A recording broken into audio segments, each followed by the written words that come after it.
Muito bom dia, seja muito bem-vindo ao nosso programa Manhã Viva. Como é bom estar na sua companhia. E hoje estou aqui com uma mesa toda ela recheada. Mas antes de iniciarmos o nosso tema, a nossa conversa e também o nosso pequeno almoço, quero dar as boas-vindas aqui ao professor Dr. João César das Neves. Seja muito bem-vindo ao nosso programa. Obrigado.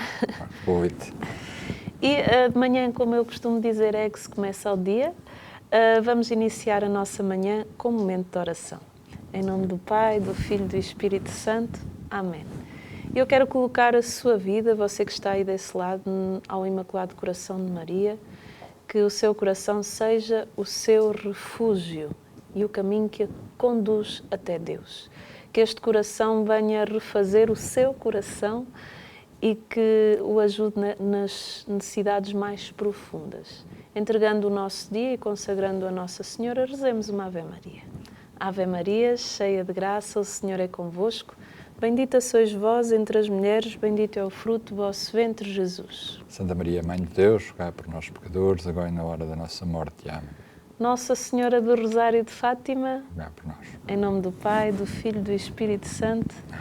Amém. Professor João, convido a tomar um chazinho, se quiser, ou um cappuccino. Muito obrigado. Vou já abrir aqui a nossa garrafinha. Hoje o nosso tema é sobre economia. Para quem não sabe, o Sr. Professor João César das Neves é economista, dá aulas também. É verdade. Muito obrigado. O Sr. Professor já esteve aqui no nosso programa, no terceiro programa de Manhã Viva. É verdade. Foi o contemplado para vir ao terceiro programa. Mas para quem lá está em casa e não conhece o professor João César das Neves, fale-nos um bocadinho de si. Muito bem. Eu sou simplesmente professor da universidade, é verdade. Fiquei na universidade em que me formei, na Universidade Católica. Fui lá aluno e depois, pronto, fiquei lá. E ainda lá estou hoje. É isso que eu sou. Sou professor de economia, dou aulas também de ética empresarial, de ética financeira, ética digital. Portanto, são os temas que estão a crescer e cada vez mais é preciso aprender estas coisas. E, portanto, é isso que eu tenho feito, é aí que eu ocupo o meu tempo. É casado também? É verdade, sou casado, tenho 4 filhos e tenho já 3 netos. Muito bem. bem. Está a família a crescer e, portanto, muito bem. Senhor professor, fale-nos do seu relacionamento com Deus. Bem, a culpa é mais dele que minha, não é? Foi ele que me escolheu, não fui eu que o escolhi. Portanto, Nosso Senhor é que decidiu, enfim, o caminho que me levou. Desde criança, portanto, em casa dos meus pais, nós tínhamos uma vida de fé muito intensa e, portanto, desde pequeno me habituei a isso e depois, já à medida de crescer, foi sempre com o Senhor que fui desenvolvendo a minha vida. Depois, casado, já pai de filhos, e foi sempre com a presença do Senhor todos os dias. E, portanto, é uma vida normal de cristão, de católico, sem nada de extraordinário.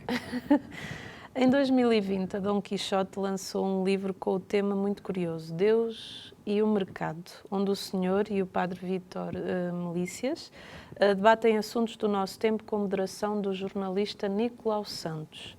Que relação existe entre Deus e o mercado? Bem, para já, Deus está em todo lado e também está no mercado. E, portanto, a relação é uma relação óbvia. O que tem graça nesse livro, bem, um dos autores, o padre Vítor Melícias, é uma figura importante da intelectualidade portuguesa, portanto, é um grande pensador cristão, é um homem que tem uma obra vasta e uma presença muito intensa na sociedade portuguesa. Eu sou, sim, simplesmente economista, mas tenho neste assunto algumas visões diferentes e, portanto, há aqui um debate, estando nós de acordo no essencial, como é óbvio, não podia deixar de ser, mas onde as interpretações sobre a sociedade atual, sobre o problema da globalização, do capitalismo, sobre as questões laborais, etc., temos diferenças significativas no tratamento destes assuntos e, portanto, é um debate interessante, que nós pensámos elevado. É um livro que demorou muito tempo a fazer, a ideia não foi nossa, curiosamente, foi de uma editora que nos contactou para fazermos este projeto e depois acabou por correr mal nessa editora e, portanto, houve ali uns problemas e o livro saltou para outra editora. Portanto, é um projeto que teve vários anos e depois acabou por sair por cima no meio da pandemia. Portanto, é um livro que teve uma vida muito atribulada e até mesmo no momento da saída saiu em plena pandemia, o ano passado. Mas é um livro que eu gosto muito, porque é um livro que foi enfim, um debate muito intenso e começou com uma conversa muito franca, que depois fomos desenvolvendo e elaborando, etc. E, portanto, é mesmo esforço engraçado. Enfim, vai haver posições contrastadas, como é suposto, porque, de facto, dentro da Igreja, a questão da economia, a questão da propriedade, a questão do trabalho, a questão das relações internacionais é uma questão que todos sabemos é controversa e levanta posições diferentes, e ainda bem que é assim. Sim. Porque o mundo precisa destes debates para ir aumentando o crescimento, e, portanto, é um livro neste estilo. Não é? O mercado provém de uma ordem pré-estabelecida que deve ser respeitada ou, pelo contrário, cria desequilíbrio que são entraves à existência humana plena e à harmonia social? Bem, não há nenhuma ordem pré-estabelecida. Sim. O mercado é simplesmente a espontânea relação entre as pessoas. Não é? Portanto, são pessoas que têm produtos e outros que querem produtos, e é uma relação espantosa. Não é? Quer dizer, é daí que nasce, aliás, a minha ciência, a economia. O Adam Smith, o pai da economia, é um homem que se espantou pelo facto de ter jantar. Quer dizer, que aquela multidão de pessoas que trabalham para eu ter o meu jantar, nenhuma delas sabe quem eu sou. Todo o trabalho delas acabou por ser para mim, porque eu jantei. Sim. Mas desde os que fizeram o prato e o de copo, até aos que trataram da comida, de todos os aspectos da comida, que fizeram às vezes muito longe e que veio de longe na transporte. Portanto, a multidão de pessoas que faz o meu jantar, e ele está na minha frente, quer dizer, como é que eu posso ter jantar? É este espanto que faz nascer a ciência económica. Ficou conhecido com o nome de mão invisível. Há aqui uma mão invisível, mas nós cristãos sabemos de quem é essa mão. Sim, Quer dizer, de onde é que vem essa mão que faz com que esta maravilha, que é esta relação entre pessoas, muitas delas simplesmente para tratarem da sua vida, mas isso implica nas vidas dos outros. É claro que muitas vezes isto corre mal e, portanto, temos abusos, temos injustiças, temos falhas, temos excessos. E, portanto, é uma coisa que é humana, é normal, não devemos nos espantar com isso. Mas, por outro lado, o que é extraordinário não é quando corre mal. O que é extraordinário é que às vezes corre bem, muitas vezes corre bem, normalmente corre bem. Quer dizer, as exceções são quando nós temos graves problemas. Em geral, sem darmos por isso, nós temos uma mesa recheada. E se nós quisermos simplesmente descrever todas as pessoas que tiveram a fazer não estou a dizer todas, mas uma das coisas que temos aqui em cima desta mesa, não somos capazes de fazer a lista, porque é mesmo uma multidão de pessoas que através de uma maneira que ninguém montou, que ninguém pensou, mas simplesmente desta forma, digamos, espontânea, em que todos nós, cada um, a tentar resolver a sua vida, resolve a vida dos outros. E é este o espanto do mercado. Não é? E isto é, se nós quisermos olhar com os olhos cristãos, uma presença de Deus, uma claríssima presença de Deus. Não é? Se nós vemos a presença de Deus nos asas de uma borboleta ou num pôr do sol, devemos também ver Deus aqui. Não podemos deixar de ver Deus aqui. No Deus que também providencia. Exatamente. É ele que através deste meio, através daquela forma que Ele tem sempre escondida, que é através das nossas mãos e dos nossos pés que ele se faz presente, e mais uma vez é isso que é visível aqui, mas é Ele que está presente. E, portanto, a nossa fé, e esse, digamos, também o objetivo do livro, é encontrada nestas coisas do dia-a-dia, muito comezinhas, que a gente nem dá por ela, nem sequer nota. Não é? Ver Deus nas pequenas coisas, isso é importante também. Exatamente, é aí que Ele está, Não é? Nosso Senhor está nestas coisas, nesta humildade, nesta pobreza que Ele se manifesta, e isso é o mercado. Quer dizer, o mercado não é só a bolsa de valores ou as grandes multinacionais, que também é mercado, mas é também, enfim, a pequena mercearia, a comida da casa do pobre, tudo isso vem do mercado, não é? Ou o máximo disso, que é a carpintaria de Nazaré. Quer dizer, o sítio onde o próprio Deus fez parte deste mercado, comprou e vendeu, contratou e despediu, quer dizer, onde participou neste processo, porque foi carpinteiro durante muitos anos, e ele quis ser carpinteiro, quer dizer, o Senhor quis participar neste facto que é a nossa economia. E por isso a economia passou a ser sagrada por causa disso, porque Ele está presente. E se calhar lá em casa até vão começar a olhar para tudo o que têm, seja na vossa casa, e vão começar também a agradecer por todas as mãos que fizeram, não é? Os alimentos, que às vezes parece uma coisa tão normal, mas se formos a pensar tudo o que está na nossa casa, alguém teve que o preparar. Exatamente. Realmente é de louvar e de agradecer, e vemos que vai além daquilo que é humano também. É verdade. O que diz a doutrina social da Igreja sobre estas questões do mercado? A doutrina social da Igreja nasce precisamente daqui. Quer dizer, a doutrina social da Igreja é a doutrina que a Igreja tem sobre a sociedade, e nesse caso vem desde o Evangelho. Não é? Sim. Mas no sentido estrito da expressão, a expressão hoje é aplicada àquela que nasce perante a chamada questão operária do século XIX, o Papa Leão XIII, com o Renovaram, lança uma reflexão sobre o sistema em que o mercado, que sempre existiu em todas as culturas, tomou uma posição muito mais dominante, que é o nosso sistema, podemos chamar capitalista ou economia de mercado, precisamente porque essa é a peça central. E, portanto, a Igreja tem tido, nestes assuntos, uma posição que, ainda por cima, tem sido, ao longo destes cento e muitos anos, já são 130 anos, não é? Uma posição de grande equilíbrio. Sim. É muito engraçado. Eu digo que a doutrina social da Igreja começou quando a Igreja tomou, de repente, o Papa Leão XIII, enfim, e alguns autores anteriores a ele, tomaram a consciência de que tinham, em São Tomás de Aquino, a resposta à questão central do século XIX. O século XIX está dividido entre os liberais, que queriam a propriedade privada, e os socialistas, que achavam que a propriedade privada era uma coisa inaceitável. E devia-se ter sociedade de propriedade social. E, de repente, lendo São Tomás de Aquino, século XIII, 700 anos antes, percebe-se que ele diz que cada um deve saber o que é seu, porque é ter ordem, para ter paz e para ter eficácia na sua vida. Mas cada um deve ver o que é seu como lhe tem sido dado por Deus, para os outros. E de repente a Igreja toma consciência de que nesta posição, que era uma posição do século XIII, perante a questão dos mendicantes, que era uma situação muito antiga, tinha a resposta no centro das duas posições mais contrastadas. Quer dizer, os liberais tinham razão que a propriedade privada era importante, mas estavam errados quando diziam que a propriedade era absoluta, que a propriedade era absoluta. Os socialistas tinham razão que devemos olhar aquilo que é nosso como pertencente de todos, e não tinham razão quando diziam que a propriedade privada está errada. Portanto, é este contraste que, de repente, a Igreja encontra o equilíbrio, descrito por um frade dominicano 700 anos antes.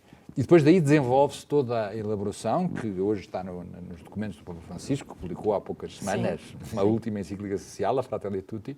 Então, temos uma sequência de pensamentos dos Papas e dos Bispos da Unido que apresentam a reflexão sobre estes assuntos todos.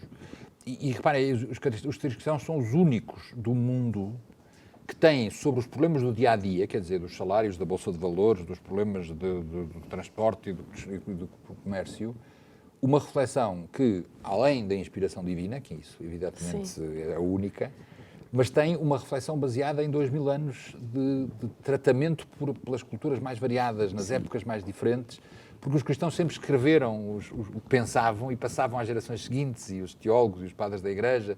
E, portanto, temos uma reflexão riquíssima sobre os assuntos do dia-a-dia. Quer dizer, quando nós nos confrontamos com estes problemas que hoje nos dividem na sociedade atual, temos na doutrina social da Igreja um tesouro que hoje, ainda por cima, é atualizado pelo Papa atual, mas que tem 2000 anos de reflexão, experimentada em todas as culturas do mundo, em todas as épocas e todos os sistemas económicos. Portanto, de facto, é um tesouro extraordinário que, infelizmente, nem sempre é tomado como devia.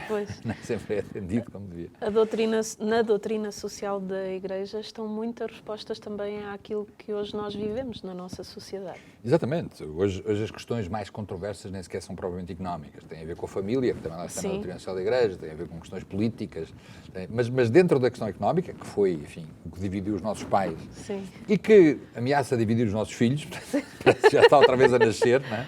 Até estas questões do sistema económico, das organizações, e que continua a ser muito controversa, o contributo da Igreja é absolutamente decisivo por causa disto, é? Pela profundidade e pela solidez com que trata os assuntos. Tudo fundamentado, tudo elaborado, com muitos documentos, e, portanto, de facto, é uma pena não olharmos para os problemas, cada um no seu sítio, quer dizer, do banco onde eu vou pedir dinheiro emprestado, ou do sindicato a que eu pertenço, através destes ensinamentos da doutrina social da Igreja. Se calhar muitos problemas seriam resolvidos. Sim, pelo menos ficavam mais fáceis do que são, muito obrigado. Ficavam mais fáceis do que são. Não são muitas vezes tratados dessa maneira, para a gente perceber, sobretudo para nos pormos a nós em causa. Sim. Quer dizer, hoje o grande problema atual é que cada um tem razão e repete a sua razão sem ouvir a razão do outro. E o outro, por muito errado que esteja, também tem a sua razão. E este diálogo, que é cada vez mais difícil no meio do extremismo que estamos a viver, até na nossa sociedade, mas então à nossa volta, Portugal ainda é dos países mais poupados a isso, mas à nossa volta na Europa, nos Estados Unidos, no Brasil, nós vemos isso levado ao extremo. E aí aparece esta posição que o Papa na Fratelli Tutti apresenta, não é? Que temos que ser todos irmãos, temos que ouvir o outro lado, temos que fazer diálogo, é esse o ponto que o Papa tem sucessivamente referido e que é, de facto, o ponto decisivo neste momento. Não é? Quer dizer, esta comunhão, este diálogo que é essencial. Para um bom diálogo tem que haver uma boa escuta. Se calhar hoje a nossa sociedade tem essa dificuldade de escutar o outro. É geral. Já é antigo, já nas sociedades anteriores também era. Infelizmente é um problema genérico. Sim. Todas as sociedades têm dificuldade em escutar o outro. E é este esforço que tem que ser, começa por ser um pedido, não é? Quer dizer, nós temos que pedir isto a Nosso Senhor. Nós, por nós, não vamos ser capazes. Com certeza. No meio destes charilhos, não vamos ser capazes. De facto, os outros dizem disparates tão grandes, a gente fica tão irritada com os disparates, todos nós, não é? Quando vemos a televisão, aqui, não a Canção Nova, claro, mas estou a falar das outras televisões. Quando ouvimos, ficamos irritados com aquilo, e por isso é preciso pedir ao Nosso Senhor esta capacidade que Ele tem e que muitas vezes nos leva à cruz, não é? Sim, muitas vezes não vamos ser capazes de conseguir convencer o outro lado e vamos acabar por ser sacrificados nesse processo, mas é com Ele que vamos avançando. É verdade. A capacidade de escuta leva-nos à capacidade de diálogo e leva-nos também à capacidade do discernimento, que hoje é extremamente importante. Exatamente. Há um modelo cristão de economia. Há alguma ligação deste modelo à economia de Francisco? Nos últimos tempos é muito falada pelos cristãos. Bem, primeiro, o Ducat, que é o documento de referência da doutrina social da Igreja que o Papa Francisco publicou em 2016, sim. O Ducat, que é um dos textos mais preciosos que saíram nos últimos tempos sobre estes assuntos, diz explicitamente que não há um modelo cristão de economia. A economia não tem, a Igreja não tem um modelo de economia, ajusta-se a todos os modelos e tenta encontrar em cada um deles as coisas boas e as coisas más que todos eles têm. Não vale a pena estarmos aqui a tentar fazer uma economia especial. A economia de Francisco, que é um movimento muito importante que foi lançado pelo Papa Francisco, sobretudo aos jovens, foi um movimento aos jovens e que, mais uma vez, coitado, caiu no meio da pandemia, portanto, os encontros decisivos que eram para ser realizados o ano passado acabaram por ter que se passar para a net internacional. É uma atitude de fundo. Não é? Primeiro é preciso explicar que o Francisco que está nessa expressão não é o Papa, Sim, é o Francisco de Assis. Está tudo referido ao Francisco de Assis e à atitude de fundo que São Francisco tem sobre estes assuntos. Claro que propor Francisco de Assis como modelo é escandaloso. Sim. Não é? Que São Francisco é o homem da pobreza, é o homem de não quer o dinheiro é o esterco do diabo, coisas destas. Não é? O que é que isso realmente quer dizer para que nós que trabalhamos nas empresas e que compramos e vendemos e que lidamos neste mundo, não é?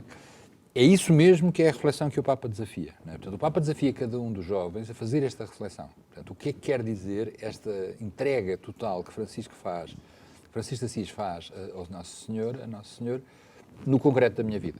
Não é? Não estamos a pedir a São Francisco de Assis que faça um modelo de política agora para sair da pandemia ou para conceber o plano de recuperação da economia portuguesa. Não é esse o ponto. Não é? É um problema de atitude de fundo, de entrega a Nosso Senhor, de entrega na liberdade, na modéstia. E, repare, tudo isto aqui encaixa todos os aspectos que vão desde a proteção do ambiente, que se nós não mudarmos os nossos comportamentos vai ser impossível. Portanto, nós temos mesmo de ter uma atitude mais comedida, mais simples, mais desprendida dos bens, até à pobreza e aos problemas dos idosos abandonados, das crianças que não têm lar, dos jovens que não têm esperança, que estão desempregados. Portanto, todas estas questões económicas nascem de uma atitude diferente, não é? Que, no fundo, aponta para a questão decisiva do problema económico, que não é uma questão, digamos, técnica, é uma questão religiosa. Quer dizer, o problema fundamental da economia é o pecado. Sim. Como é o problema fundamental da educação e o problema fundamental da saúde, é o pecado. Pronto. É isso que o Papa está a dizer. Portanto, é esta luta contra o pecado que nos vai conseguir salvar dos problemas económicos. Porque, em termos técnicos, já estudámos tudo o que tínhamos a estudar, já experimentámos tudo o que tínhamos a experimentar e conseguimos muitos avanços, é bom não esquecer, quer dizer, não podemos negar que estamos muito melhor do que os nossos avós ou que os nossos pais. Portanto, houve melhorias, mas continuamos a queixar-nos, continuamos a lamentar. E porquê é que continuamos a lamentar? Porque o problema de fundo não é um problema técnico, é um problema religioso. Portanto, é um problema de atitude perante os bens, é um problema de atitude perante a sociedade, perante a pobreza, e é isso que tem que mudar, é isso que vamos mudar. Que é o mesmo problema que os apóstolos tinham na manhã seguinte ao Pentecostes, não é? Quando, depois do Pentecostes estamos a celebrar esse mistério, de repente se confrontam com o mundo inteiro e eles ali 12 sozinhos, não é? Com a Nossa Senhora, e é o problema que se mantém hoje na Igreja. Portanto, é o problema que sempre existiu, não é uma coisa diferente, é uma manifestação concreta daquilo que nós sabemos, que é a conversão do mundo que nos compete a nós fazer, porque temos essa presença do Senhor connosco. Na sua opinião, quais são os temas que marcam a nossa economia e como nos influenciam enquanto sociedade? Bem, neste momento, nós estamos debaixo de uma crise inesperada, incomportável e inconcebível. Sim. Não é? Portanto, neste momento, tudo o que havia, e tínhamos vários problemas graves, está suspenso desta situação. Primeiro vamos ver quando é que acaba, ainda não sabemos quando é que acaba, já está tudo com esperança que é agora, mas ainda não sabemos, né? Ninguém sabe. Portanto, a primeira coisa é acabar isso, depois é recuperar. A recuperação é relativamente rápida, porque esta crise, ao contrário das anteriores, é uma crise que não é causada por choques do petróleo, ou por dramas financeiros, ou por greves, ou por guerras. Sim. É causada porque as pessoas estão fechadas em casa. Sim.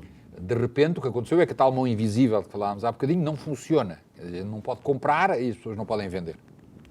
E, portanto, isso tem uma vantagem extraordinária, que é no dia em que as pessoas podem sair de casa, nesse dia tudo regressa ao normal. Portanto, vamos voltar rapidamente. Assim que nos deixem, nós já tivemos essa experiência no verão de 2020, vamos ter experiência provavelmente agora, porque as gripes no verão andam melhor. Portanto, graças a Deus. Quando chegamos ao verão, agora os pós de maio são uma altura que corre muita gripe, e todas as coisas andam melhor e recupera rapidamente. Não é? Claro que no meio disto há muitas cicatrizes. Sim. Quer dizer, muitas pessoas que primeiro morreram, é o grande drama, houve muita gente que morreu, tivemos um súbito aumento de mortes. Depois, a mortalidade também nas empresas, quer dizer, pessoas que perderam o emprego, empresas que desapareceram. É preciso recuperar isso, é preciso ajudar. Não é? E, portanto, essa é a questão. Essa questão decisiva que temos em cima da mesa entronca nos problemas que vinham de trás. Quer dizer, Portugal, a nossa economia tinha e tem problemas que vêm de trás e que têm a ver com falta de poupança, que têm a ver com falta de capital nas empresas, tem a ver com atrasos na tecnologia, com uma especialização que está muito deficiente e não está orientada para as linhas de grandes desenvolvimento da atualidade. Estes são os problemas. Temos vantagens, quer dizer, fazemos parte do clube mais rico do mundo, temos um processo de desenvolvimento que já vem de algumas décadas, somos um país aberto e integrado no mundo, portanto, não é só coisas más, também felizmente algumas coisas boas, não é? Mas esses são os dramas que agora, de repente, foram todos baralhados por isto. Né? E, portanto, agora temos que recomeçar, né? Mas temos que começar, em primeiro lugar, com a atenção às cicatrizes. Quer dizer, com todos os que sofreram. Cicatrizes que vão, por exemplo, para as crianças que estiveram fechadas 2 anos em casa a estudar pela televisão, quando evidentemente não estudaram nada. Né? Sim. Portanto, é preciso recuperar esta geração que teve o azar de perder quase 2 anos. É a primeira coisa. A segunda coisa, saúde, quer dizer, todas as outras doenças ficaram suspensas e as pessoas, muitas delas não foram sequer tratadas. E, portanto, temos muita gente que está agora com outros problemas que não têm nada a ver com o Covid, porque passaram para o segundo lugar debaixo do Covid. Portanto, primeiro, a educação, na saúde. As empresas endividaram-se fortemente, o Estado endividou-se fortemente por causa deste período dramático. O Estado ajudou as pessoas, apoiou muita gente. Isso foi com dívida, né?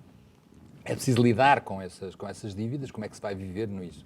O que quer dizer a banca, por exemplo, que tem uma enorme quantidade de dívidas adicionais que não estão a ser pagas e como é que a banca vai conseguir continuar a fazer a sua função no meio disto. Portanto, temos uma enorme quantidade de problemas. Felizmente, isto foi muito mais moderado do que se temia e do que costumava ser. Ninguém estava a pensar que 1 ano e pouco depois do início da pandemia já estávamos a vacinar uma grande fatia de pessoas e estávamos, portanto, já a olhar para o fim da história.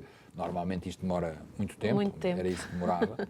Não é esse o caso, mas mesmo assim temos que tratar destes assuntos com atenção e cuidado, portanto não é uma tarefa fácil. E um choque como este é só mau, quer dizer, alguns ganharam com isto, mas pouco, e é uma perturbação muito, muito forte na vida das pessoas, das sociedades. Das famílias, de todos nós. E a primeira parte do nosso programa já chegou ao fim, nós vamos aqui continuar a tomar o nosso pequeno almoço.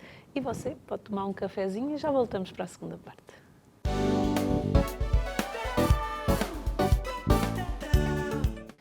Muito bom dia, estamos na segunda parte do nosso programa Manhã Viva, seja muito bem-vindo. Hoje o nosso tema é sobre economia e para nos falar sobre esta temática temos aqui o Sr. Professor João César das Neves. No início do programa falámos de um livro, As 10 Questões da Pandemia, o Efeito Económico da Catástrofe Covid-19. Podia-nos falar um bocadinho desse livro que lançou?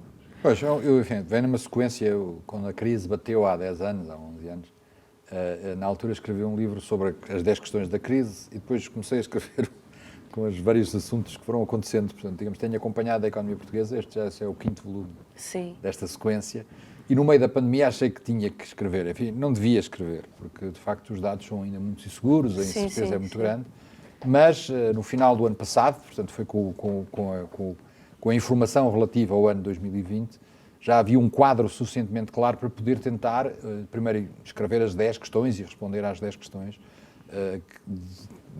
Como é que isto nasceu, como é que se trata uma crise destas, quais são as consequências que essa crise estava a ter na nossa sociedade e um bocadinho a perspectiva do que é que temos que fazer a seguir, o que é que vem depois da pandemia, quando ela acabar.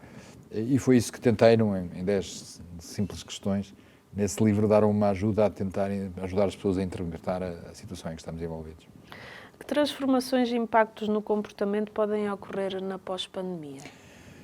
Bem, como eu dizia há bocadinho, esta pandemia vai voltar ao normal, portanto, a economia vai voltar ao normal. Agora, temos alguns impactos muito grandes, que vêm, em primeiro lugar, como eu dizia, das cicatrizes, portanto, esta crise vai deixar muitas cicatrizes.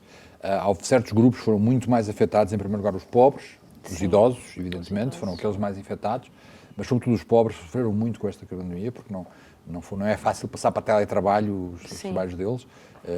Várias atividades praticamente não se ressentiram. Enfim, a forma nova, remota que nós temos hoje, através dos meios técnicos, permitiu quase continuar a funcionar. E em muitas empresas isso vai ficar para sempre, quer dizer, algumas coisas vão voltar, nunca vão voltar a ser o que eram antes. Sim. Vamos passar a usar esses meios. Por exemplo, viagens de negócios é uma coisa que provavelmente vai acabar, ou vai diminuir muito, porque as pessoas agora falam-se facilmente através dos novos meios. Exatamente. E, portanto, já existia, mas isto empurrou muito esse tipo de relações. Agora, os pobres não tiveram essas facilidades e, portanto, sofreram muito nesta situação, além de estarem em péssimas condições de confinamento, porque fechados em casa, quem tem casa é bom, mas quem não tem uma casa, ou quem tem condições de vida muito difíceis, foi mesmo dramático. Portanto, tivemos um problema grave de desigualdade, de agravamento das desigualdades, e, portanto, temos que lidar com esse problema, tivemos que lidar durante o período e temos agora que retomar. Não é? No meio disto, a União Europeia, que praticamente não ajudou quase nada, digamos, durante o confinamento, né? Mas decidiu criar um plano gigantesco de investimentos e de outras ideias para aquilo que vem a seguir. E, portanto, vamos ficar dominados no período que vem, em Portugal e nos países em geral da Europa, por esses dinheiros todos e da forma como os vamos aplicar, né? E, portanto, depende muito dessa discussão que ainda está a ser feita. O plano não está aprovado, portanto, ainda estamos nessa elaboração. Já conhecemos a proposta do Governo, o plano final ainda não foi fechado, o dinheiro ainda não começou a chegar, né?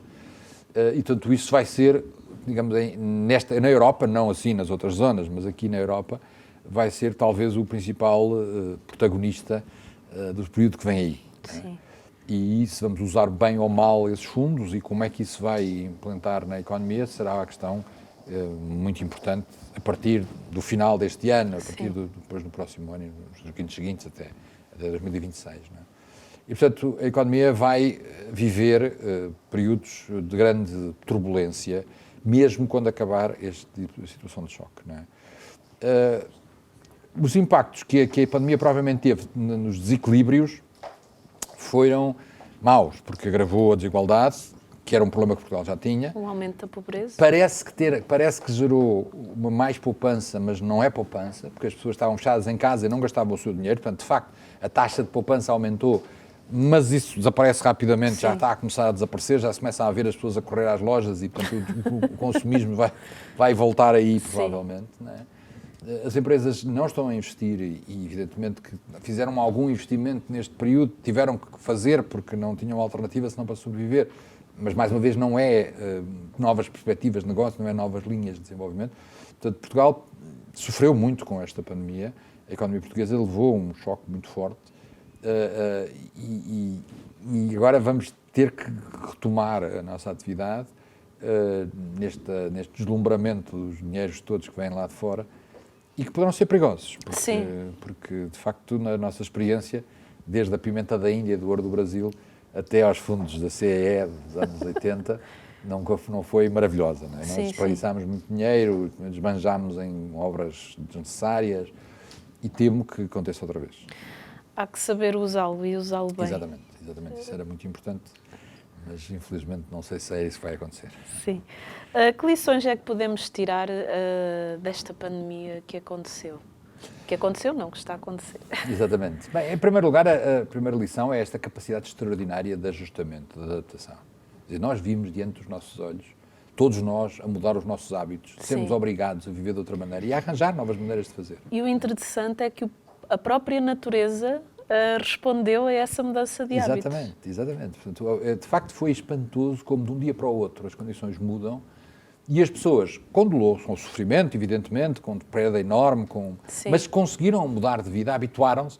Por exemplo, a segunda e a terceira vaga, que já são do final do ano passado e a princípios deste ano, já foram vividas de uma maneira completamente diferente do que a surpresa inicial de março, abril, maio de 2020, não é? Já vivemos de outra forma, já estávamos adaptados, não é? A capacidade, e isso é muito típico da sociedade portuguesa, de inventar novas atividades, de desembrulhar-se para outros lados. E, portanto, foi, de facto, uma lição muito importante desse fenómeno. Não é? Depois, muito importante também, a atitude do Estado, que de facto era a autoridade que podia ajudar.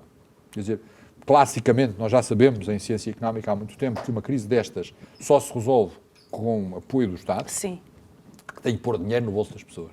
Portanto, a única maneira é isto. As pessoas não têm, e se não têm, não compram. E não compram, as empresas morrem. Quando morrem, as pessoas não têm, e por isso não compram menos, e depois as empresas morrem outra vez. Quer dizer, temos uma espiral de sucessivas falências que levam a aquilo que chamamos tecnicamente uma depressão. A única maneira de combater este risco, que estava em cima da mesa no princípio de 2020, é o Estado aguentar. E aguentou. Enfim, pode-se criticar se aguentou bem, se fez a tempo ou não, se fez em quantidade suficiente ou não, tudo isso são análises muito interessantes, que aliás ainda é cedo para fazer. Agora, o que é facto é que a generalidade dos governos, em particular em Portugal e nos países homólogos, tiveram um papel importante de apoio aqui em Portugal com uma coisa que se chamou layoff simplificado, não é?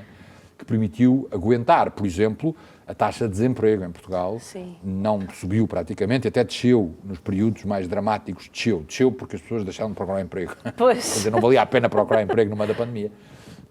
Se nós contarmos as pessoas que estão fechadas em casa sem trabalhar, a taxa de desemprego subiu espantosamente. Claro, teve um aumento inacreditável. De facto, se nós contarmos que desemprego, pessoas que não estão a trabalhar, foi dramático. Agora, essas pessoas que não estão a trabalhar estão a receber um subsídio do Estado, que não é pago pelo Estado diretamente, o Estado dá à empresa e a empresa depois paga ao trabalhador. Sim. E, portanto, as empresas aguentaram-se, algumas empresas aguentaram-se graças a essa ajuda, e isso foi uma lição importante.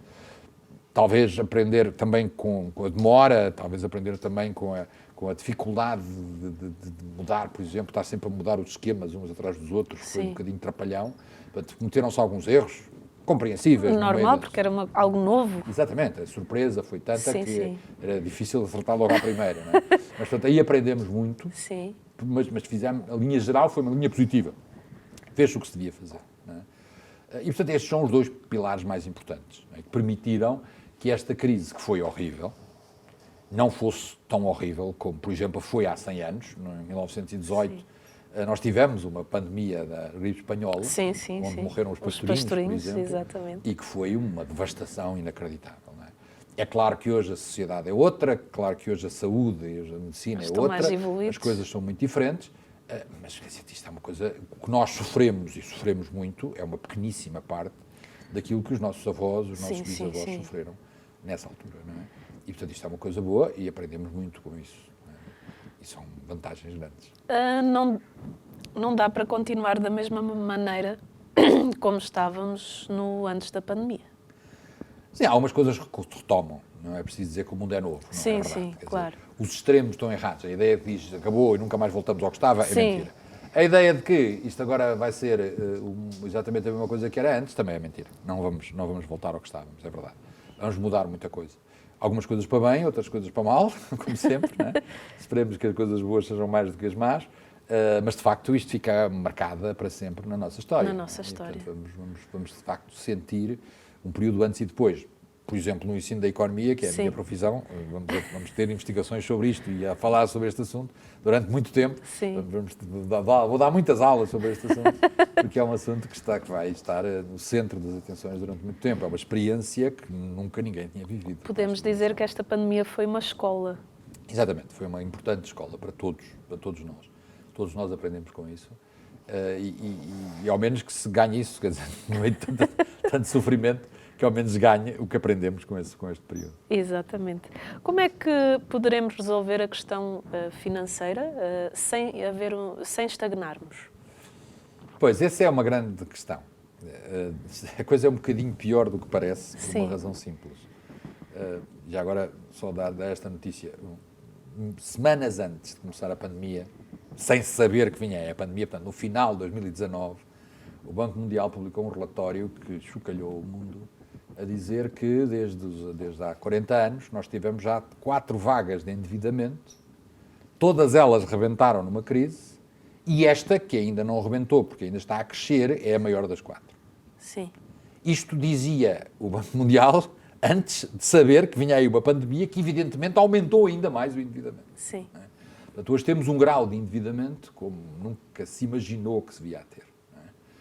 Ninguém sente isso porque também temos uma outra coisa que também é completamente nova, que é os bancos centrais estão a meter dinheiro na economia às toneladas, todos os meses, e portanto as taxas de juro, que normalmente, quando a gente está endividado, as taxas de juros sobem, mas Sim. as taxas de juros estão as mais baixas da história. Portanto, tudo isto cria uma situação, primeiro, que nunca ninguém viveu.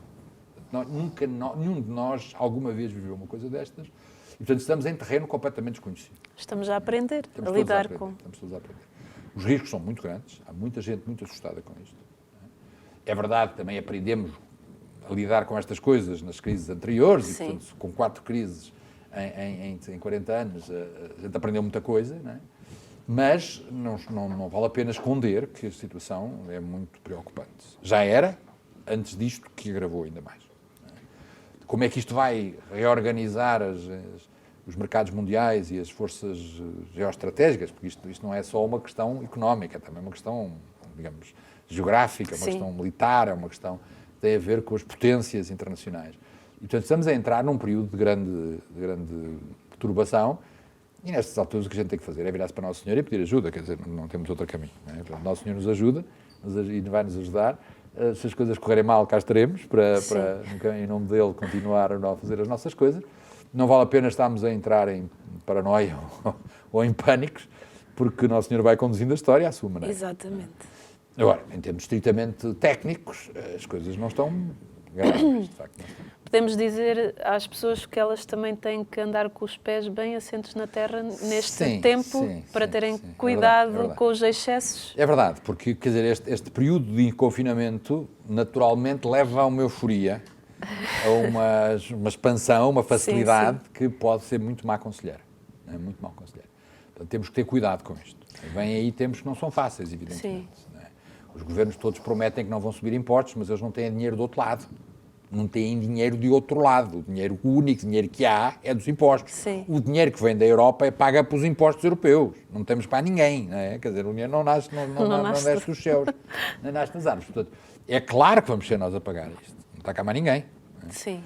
E, portanto, não vale a pena estarem a acreditar em ficções e em euforias que normalmente são por aqueles que querem encher os bolsos à custa daqueles que são enganados.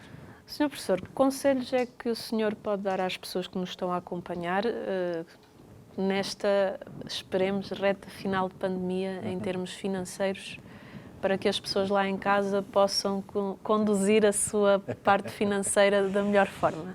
Em termos estritamente financeiros, a primeira coisa é não se endividar demasiado. Quer dizer, em períodos que se avizinham de algumas dificuldades, quem tem muitas dívidas está em situação muito mais frágil. Sim.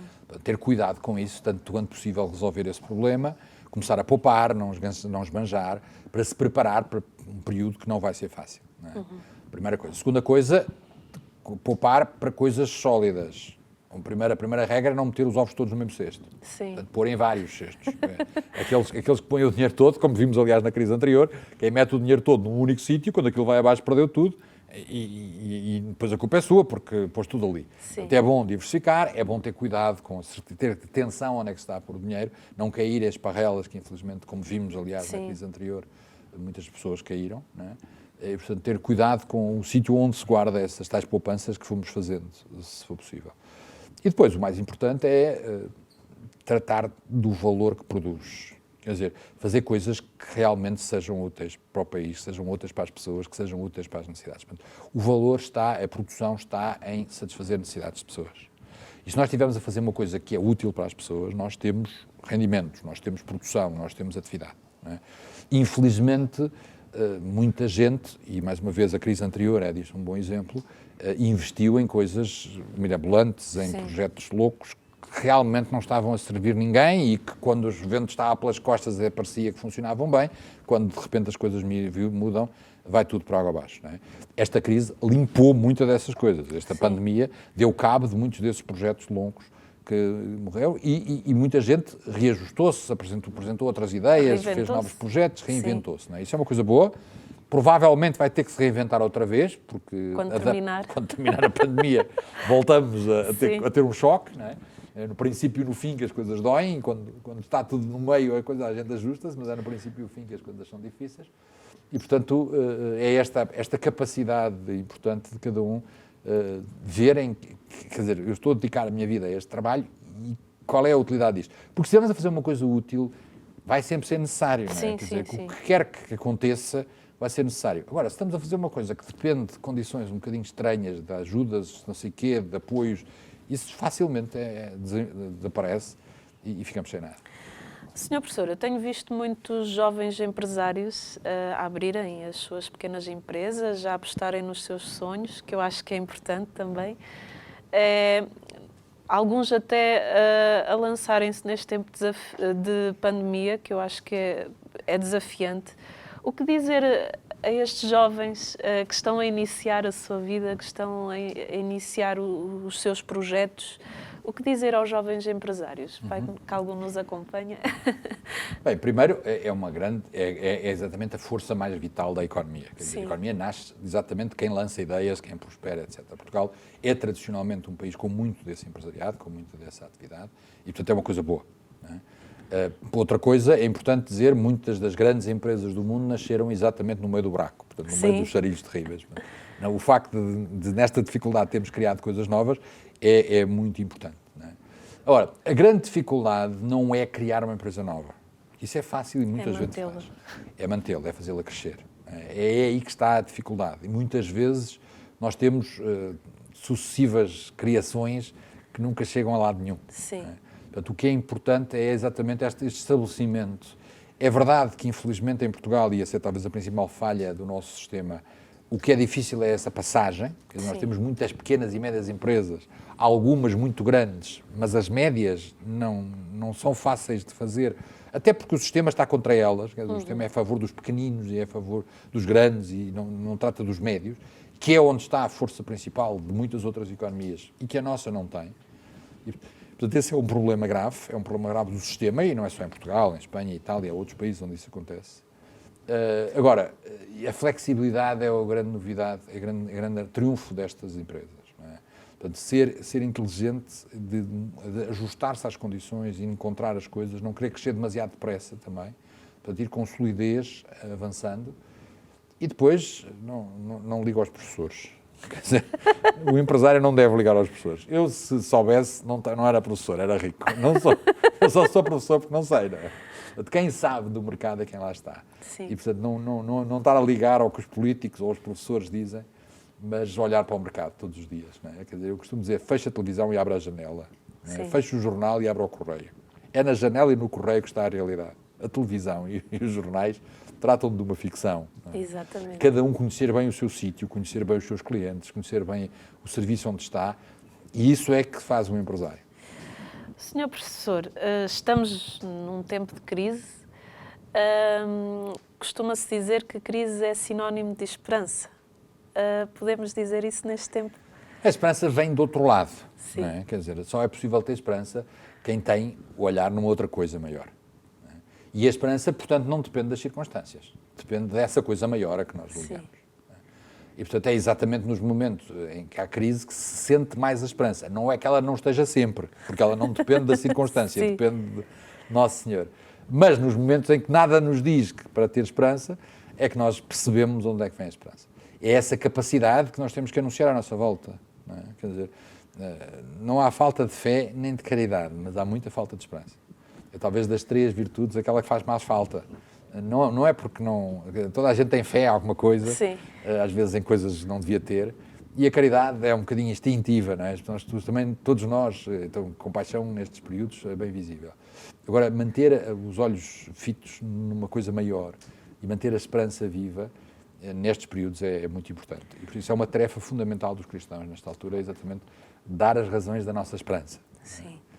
Esse era o lema da visita do Papa João Paulo II, quando cá veio a Portugal, as razões da nossa esperança. Uma citação de São Pedro, da Epístola de São Pedro, temos que estar sempre prontos a dar as razões da nossa esperança. Porque as esperanças têm razões que não são as razões que nós vemos, são outras razões. Por isso é que é essencial, nesta altura, termos bem certas as razões da nossa esperança. Não são as razões do mundo. Exatamente, não são as razões do mundo, não dependem das razões do mundo, não dependem dos fundos da CEE, nem das políticas do governo, não dependem do sucesso empresarial, nem da capacidade de invenção, dependem de outra coisa, que depois penetra todas essas coisas. Portanto, depois, com essa esperança, nós somos capazes de lidar com todos esses assuntos. Mas tem que vir do outro lado, senão perdemos. Senhor Professor, o nosso programa está a chegar ao fim. Infelizmente, eu estaria aqui a manhã toda a ouvi-lo. Uma mensagem de esperança para as pessoas que estão lá em casa. A mensagem de esperança que nós temos é a mensagem de Fátima, não é? Quer dizer, Nossa Senhora veio cá abaixo, a este sítio, escolheu este sítio para nos falar dessa esperança. Sim. E é essa esperança que nós temos que dar. A presença da Senhora, aquela que acreditou, aquela que mais do que todos se abriu à presença de Cristo, que mudou o mundo, que muda o mundo todos os dias. Portanto, essa é a mensagem que nós temos, não temos outra. É essa que todos nós temos que nos agarrar. E a Senhora está presente, sente-se nesta terra que é dela. Senhora Professora, muito obrigada pela sua presença. E o sim de Nossa Senhora, esse sim mudou o mundo. Nunca mais o mundo foi igual quando Nossa Senhora deu esse sim de esperança. Que nós também possamos, no nosso dia-a-dia, naquilo que fazemos, naquilo que realizamos, dar esse sim a Deus, aos desafios que Ele também nos vai colocando, e colocarmos toda a nossa esperança dEle e fazer dEle o centro da nossa vida. E assim chegamos ao fim do nosso programa. Que Deus o abençoe. Sabe que pode ver este programa também no nosso YouTube, e bem-aja a todos aqueles que fazem parte desta grande família Canção Nova, que apoiam esta obra de evangelização. É graças a si que nós podemos ter um programa como este. O nosso bem-aja e até ao próximo programa, se Deus quiser.